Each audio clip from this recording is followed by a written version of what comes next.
ముందుగా వీడియో చూసే ముందు వీడియోకి ఒక లైక్ కొట్టి ఓం నమఃశివాయని కామెంట్ చేయండి. మానవుల జీవితంలో నిత్యం ఏదో ఒక కష్టాలు ఎదురవుతూనే ఉంటాయి. అలాగే ఇంట్లో ఎప్పుడూ అనారోగ్య సమస్యలు, డబ్బు సమస్యలు, ఇలా ఏదో ఒక సమస్యలు ఎప్పుడూ వెంటాడుతూనే ఉంటాయి. అయితే మీ కష్టాలన్నీ తీరిపోయి కుటుంబం మొత్తం సుఖసంతోషాలతో సిరిసంపదలతో తులతూగాలంటే రథసప్తమి రోజున ఈ నియమాలు పాటిస్తే చాలు. మీ కష్టాలన్నీ తీరిపోయి అష్టైశ్వర్యాలు సిద్ధిస్తాయి. రథసప్తమి రోజు తెల్లవారుజామునే నిద్రలేసి స్నానం ఆచరించాలి. సూర్యుడికి నీటిని సమర్పించాలి. దీన్నే ఆజ్యం అని అంటారు. పూజ చేసేందుకు పసుపు రంగు దుస్తులు లేదా ఎరుపు రంగు దుస్తులను ధరించడం మంచిది. ఉదయించే సూర్యుడికి ఆద్యం సమర్పిస్తే నీళ్లలో నువ్వులు, జిల్లేడు ఆకులు ఉండేలా చూసుకోవాలి.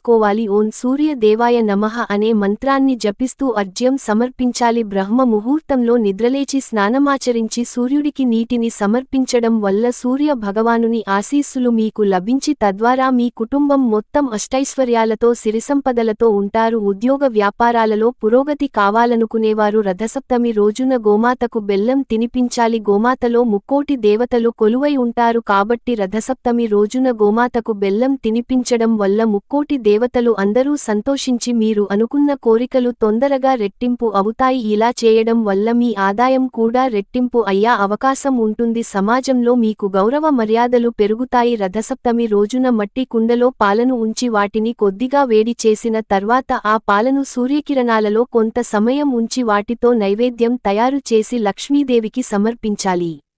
ఇలా చేయడం వల్ల లక్ష్మీదేవి అనుగ్రహం లభించడంతో పాటు మీ జాతకంలో సూర్యుని స్థానం బలపడి శుభ ఫలితాలు వస్తాయి. రథసప్తమి రోజు నదిలో నువ్వుల నూనెతో దీపం వెలిగించి వదిలితే మంచిది. ఇలా చేయడం వల్ల వైవాహిక జీవితం సంతోషంగా ఉంటుంది. బెల్లంతో చేసిన పరమాన్నం సూర్యుడికి నైవేద్యంగా సమర్పిస్తే చాలా మంచిది. రథసప్తమి రోజు తలపై 7 జిల్లేడు ఆకులు, రేగు పళ్ళు ఉంచుకొని స్నానం చేయాలి. జిల్లేడు ఆకుని ఆర్క పత్రం అని అంటారు. సూర్యునికి ఆర్కహ అని పేరు. అందువలన సూర్యునికి జిల్లేడు ఆకులు అంటే ఎంతో ఇష్టం.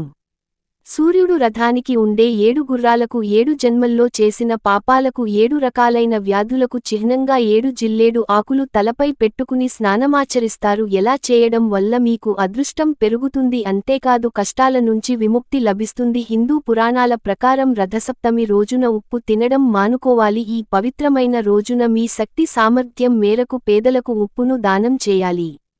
ఈ రోజున ఉపవాసం దీక్ష ఆచరించేవారు ఉప్పును తినకుండా కేవలం పండ్లను మాత్రమే తినాలి. ఇలా చేయడం వల్ల మీ జీవితంలో ఎదురయ్యే అడ్డంకులు అన్నీ తొలగిపోతాయి. రథసప్తమి రోజున ఇంట్లో పూజ చేసిన తర్వాత ఓం అంగారకాయ నమః అనే మంత్రాన్ని 21 సార్లు చదవండి. అంగారకుడి అనుగ్రహం కలిగి అప్పులన్నీ తీరిపోతాయి. ఈ రథసప్తమి రోజు ఎరుపు రంగు లేదా ఆరెంజ్ రంగు లేదా పింకు రంగులో ఉండేటటువంటి దుస్తులను ధరిస్తే చాలా మంచి జరుగుతుంది. అంతా కూడా కలిసి వస్తుందని శాస్త్రాలు చెబుతున్నాయి. ఇంకొక ముఖ్యమైన విషయానికి ఏమిటంటే ఈరోజు ఎట్టి పరిస్థితుల్లో కూడా నలుపు రంగులో ఉండేటటువంటి దుస్తులు మాత్రం ధరించకూడదు. రథసప్తమి రోజు రావి చెట్టుకు పాలు, నీరు, బెల్లం సమర్పించాలి. ఈ విధంగా చేయడం ద్వారా గ్రహాలు అనుకూలతతో పాటు దేవతల ఆశీర్వాదాన్ని పొందుతారు. అలాగే అదృష్టం మీకు కలిసి వస్తుంది. అంతేకాకుండా జీవితంలో పురోగతి, నూతన మార్గం తెరుచుకుంటుంది. రథసప్తమి నాడు ఒక ఎరుపు రంగు వస్త్రంలో 11 రూపాయి నాణ్యాలు, చిటికెడు పసుపు, కుంకుమ, తెల్ల జిల్లేడు పూలు వేసి మూటగట్టి తర్వాత మీ ఇష్టదైవం పాదాల చెంత ఉంచండి. తర్వాత అమౌంట్ బీరువాలో ఉంచండి. తెల్ల జిల్లేడు పూలను మాత్రం ఎక్కడైనా చెట్టు మొదట్లో వేసిరండి. ఈ పరిహారం చేయడం ద్వారా మీ అప్పులు, బాధలు తీరిపోతాయి. రథసప్తమి రోజు ఉదయం సూర్యోదయానికి ముందుగానే నిద్రలేచి తలస్నానం చేయాలి. స్నానం చేసేటప్పుడు 7 జిల్లేడు ఆకులను నీటిలో వేసుకొని స్నానం చేయాలి. ఈ జిల్లేడు ఆకులు మీకు అందుబాటులో లేకపోతే స్నానం చేసే నీటిలో ఎర్ర పువ్వులను వేసుకొని స్నానం చేస్తే మంచిది. ఇలా చేస్తే సూర్య భగవానుడు సంతోషించి ఆయన అనుగ్రహం మీ కుటుంబంపై ఎల్లప్పుడూ ఉంటుంది. రథసప్తమి సందర్భంగా ఈ జిల్లేడు ఆకులను ఒంటికి తగిలి ఎలా ఉంచి స్నానం చేయడం వల్ల తడిసిన జిల్లేడులోని ఔషధ గుణాలు మన చర్మానికి అందే అవకాశం ఉంటుంది. అలాగే మనకు ఏమైనా దృష్టి దోషాలు ఉంటే తొలగిపోతాయి. రథసప్తమి నాడు ఆవు నెయ్యితో దీపారాధన చేయడం మంచిది. రథసప్తమి రోజు సూర్యకిరణాలు పడే చోట తూర్పు దిక్కులో తులసి కోట దగ్గర ఆవుపేడతో అలికి దానిపై పిండితో పద్మం ముగ్గు